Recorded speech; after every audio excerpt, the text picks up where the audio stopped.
Setelah jeda internasional selama hampir 2 minggu, pekan ini liga-liga top Eropa kembali bergulir, termasuk Liga Inggris yang sudah memasuki pekan ke-8.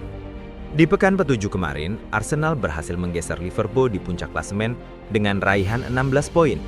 Akankah di game week ini akan terjadi perubahan peringkat di klasemen?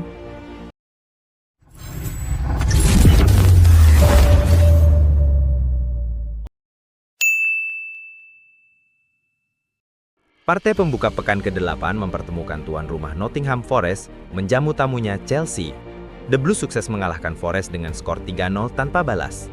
Tampil tanpa pemain andalan mereka Cole Palmer dan Enzo Fernandez yang masih dibekap cedera, dan ditambah cederanya center back seperti Levi Colwill, Benoit Badiashile dan Wesley Fofana, Enzo Maresca menurunkan formasi 4-3-2-1 dengan menaruh Andre Santos di posisi nomor 10. Di sisi lain, Nottingham Forest juga tampil dengan modal kurang maksimal.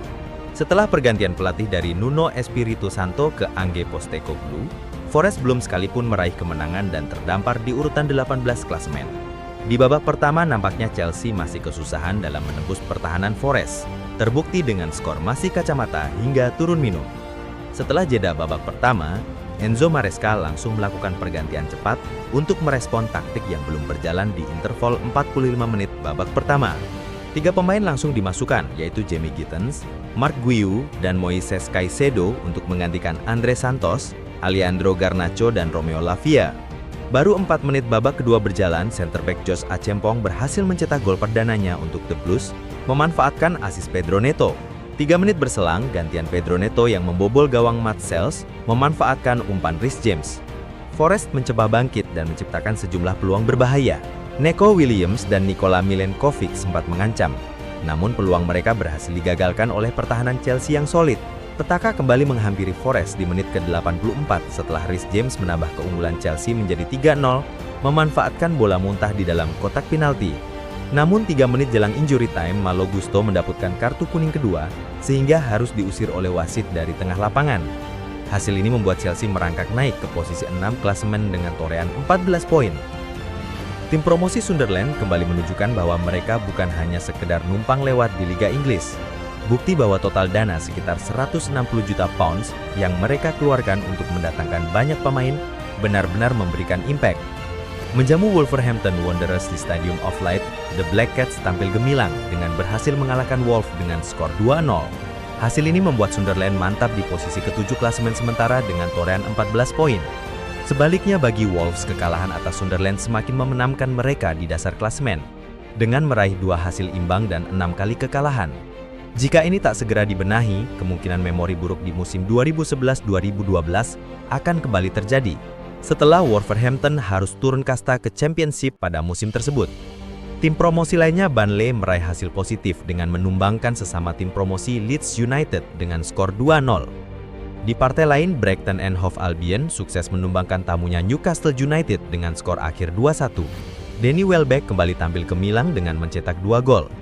Di sisi lain, striker anyar Newcastle asal Jerman, Nick Woltemade kembali tampil gemilang dengan kembali mencetak gol. Sepertinya Newcastle sudah benar-benar merelakan kepergian Alexander Isak ke Liverpool, karena kini mereka memiliki Nick Woltemade yang tak kalah bersinar. Manchester City kembali meraih kemenangan atas tamunya Everton dengan skor 2-0. Erling Haaland kembali menunjukkan bahwa ia benar-benar mesin gol. 2 gol ia cetak ke gawang Jordan Pickford membuatnya memimpin daftar top skor Liga Inggris dengan torehan 11 gol. Hasil ini membuat The Citizen sementara berada di urutan 2 klasemen dengan koleksi 16 poin. Drama terjadi di Selhurst Park, mempertemukan antara tuan rumah Crystal Palace melawan tamunya Bournemouth. Kedua tim sama-sama berada di performa yang meningkat dan berada di papan atas klasemen sementara. Di babak pertama, Bournemouth mengejutkan tuan rumah setelah unggul 2-0 lewat gol yang dicetak striker asal Prancis Eli Kropi Junior.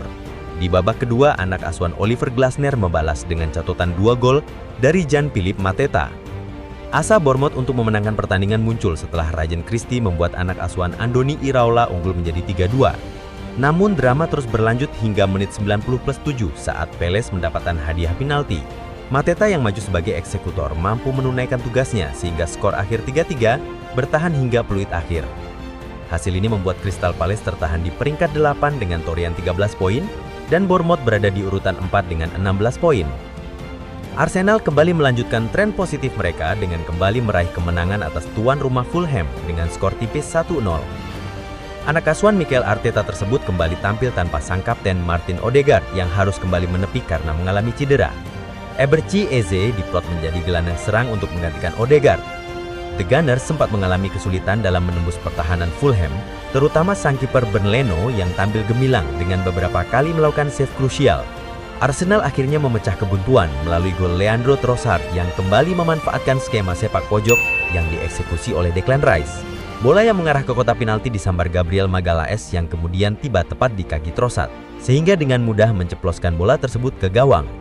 Skor akhir 1-0 untuk keunggulan The Gunners bertahan sampai peluit akhir. Hasil ini membuat Arsenal tetap mengamankan posisi puncak klasemen dengan raihan 19 poin. Namun kemenangan tersebut masih meninggalkan pekerjaan rumah yang banyak bagi Mikel Arteta, terutama skema taktik yang terlihat belum begitu padu. Ditambah striker anyar mereka belum memenuhi ekspektasi para fans, karena kembali gagal mencetak gol. Walaupun striker asal Swedia tersebut tampil cukup baik dengan kerja kerasnya dan link up play antar pemain. Itulah tadi hasil pertandingan Liga Inggris pekan ke-8.